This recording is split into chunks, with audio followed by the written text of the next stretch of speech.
పగిలే రాళ్ళని పునాది చేసి ఎదగాలని, తరిమే వాళ్ళని హితులుగా తలచి ముందుకెళ్ళాలని,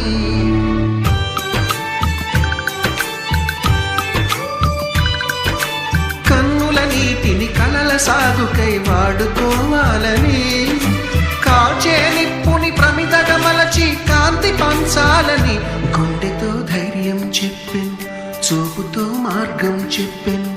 అడుగుతో గమ్యం చెప్పెను, నేనున్నానని